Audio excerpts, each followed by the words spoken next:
WWE, you finally did something right. 3 things. 1, the whole show, solid. From top to bottom, with the exception of 1 match. To be completely honest, I wonder who wrote this show. Was it Vince? Probably wasn't.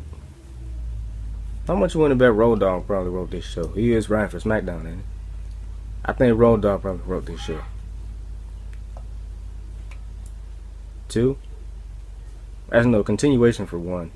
Every match was in the right time slot, so that was good. Number 2, every match had a good finish. Number 3, the ending was good. And as a bonus, and as about damn time, they finally used the full 3 hours. Because usually since they've been doing pay-per-views on the WWE Network, they always end the shows at 10:45. Which is very stupid. And when the shows do end at 10:45, it's always a bullshit ending. And for another bonus, we finally got a good ending. Better ending at that. And Triple H finally got Roman Reigns on my side. I mean, I hated what they was doing with him, but now I'm kind of confident that Roman Reigns can get back on his feet. So, yeah, thank you Triple H. And thank you Roman. Because Roman beat the shit out of Sheamus and Triple H. It looked like a heel turn, but in a babyface kind of way. So that was pretty damn good, but I'll get to that at the end of this review. So let's get started. Start off with the tag team title triple threat. Did I say triple threat? The triple threat tag team title ladder match. New Day versus Lucha Dragons versus the Usos. Best match on the card and the only card. God damn it. The only match they got 4 stars, in my opinion. The highlight of the match, Selena Del Sol to the ladder. Damn good spot. Funny thing is, I know Kalisto's ass was hurting. And then getting flipped off the ladder by Kofi Kingston, he landed on his ass again. So that's ass and spine. God damn. Rusev versus Ryback. Boring match. Nobody gave a fuck. Shouldn't have been on the card. But to be fair, I gave it a 1.5 stars. Next we had the US Championship. It was a chair match. ADR, or Alberto Del Rio, if you don't know what ADR stands for, versus Jack Swagger. The fuck are they gonna do with Jack Swagger? You know what was funny though? They actually chanted "We want Cena." That is crazy. But yeah, ADR versus Jack Swagger. This was another okay match. For a chairs match at least. I mean, they did use the chairs a lot, but it was still the same shit that we usually get in regular no disqualification matches. I mean, chair shot to the gut and then chair shot to the back. You want to have a good chairs match, a real good chairs match, let them go for headshots. Fuck the concussions. Let them go for headshots. That's what gets us excited when it comes to chair shots. Nowadays, we just don't give a fuck.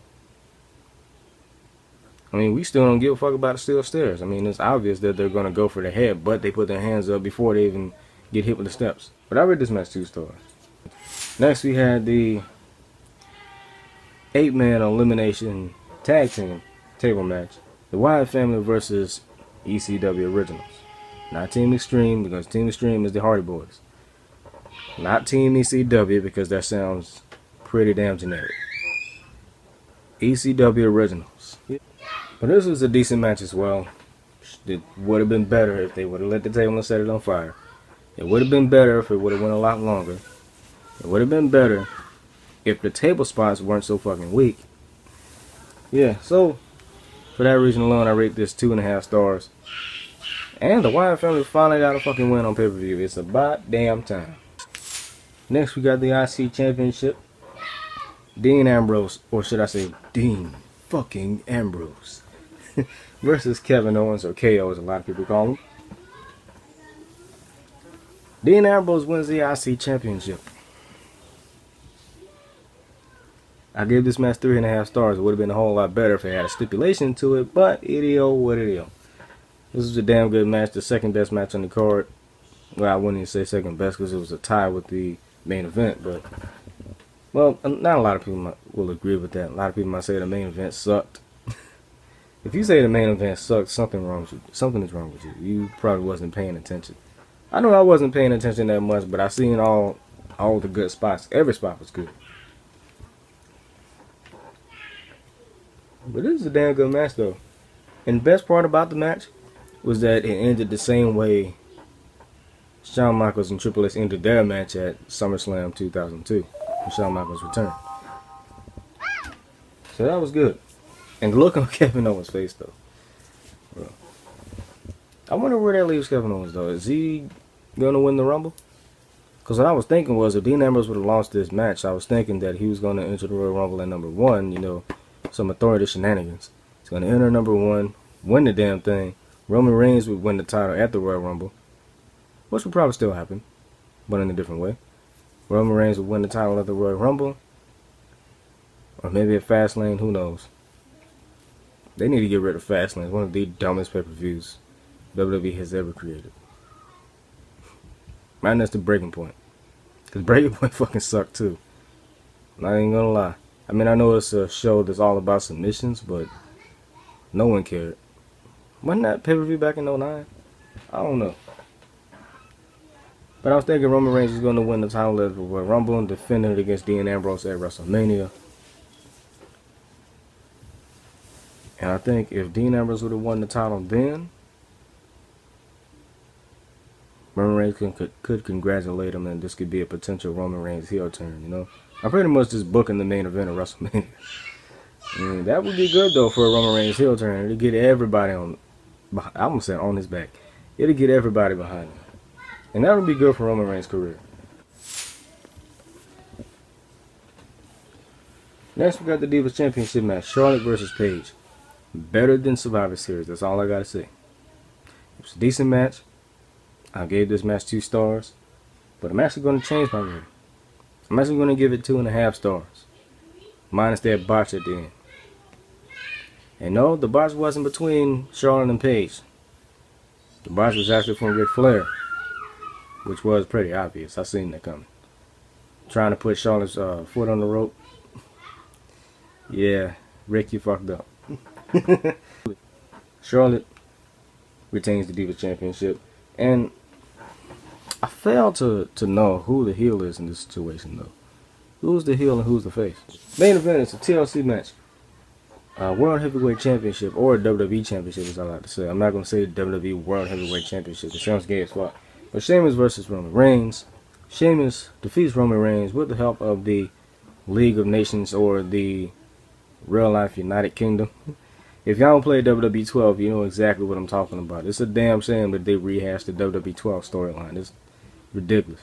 Because y'all remember the villain storyline, right? Where you play as Sheamus. And like later in the game, it's somewhere in the beginning, like right before the midpoint. I think it happens at bragging rights. One team you got Sheamus and you got William Regal. Then on the other team you got Drew McIntyre, you got Wade Barrett. The match never finishes, or should I say the match never ends. Thus, creating the Team United Kingdom. You got Sheamus, you got Wade Barrett, you got Drew McIntyre, you got William Regal. At the moment, William Regal is the general manager of NXT. He's not wrestling anymore. He's semi-retired. And Drew McIntyre is somewhere in TNA doing God knows what.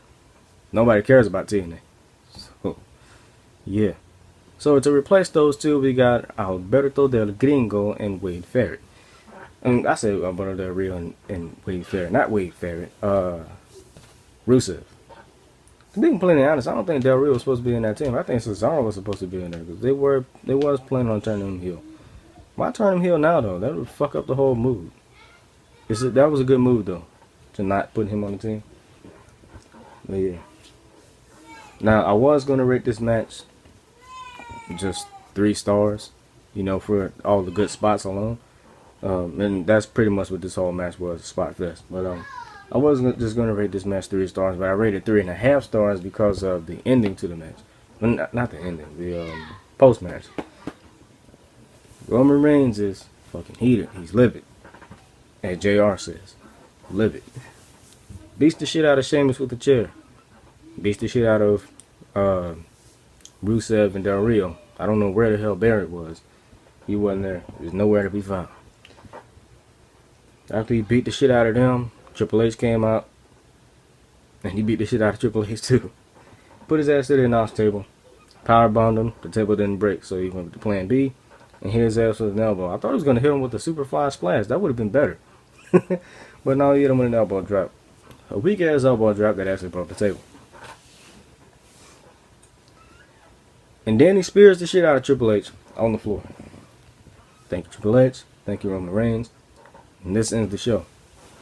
My overall rating, 8 out of 10. And if I was doing these reviews like the Lex Man, I would strongly rate this show, giving it a letter grade. I would give it a solid B. It was pretty damn good with the exception of Ryback versus Rusev. That was the only bad match on the card. Well, it wasn't bad. It was alright. It was just fucking boring and nobody gave a fuck. We're going to wrap this up like a condom. I'll see y'all in the next couple of videos. I'm actually getting ready to record a couple of reactions and start editing immediately after. Yeah, we're going to have a blast. I'm out, man. Peace. Damn, y'all didn't see the piece, but whatever. They're just some baby boy. They might not have time for chat boy. Running at them and prepare for chat boy. They ain't the real McCoy. They're just some baby boy.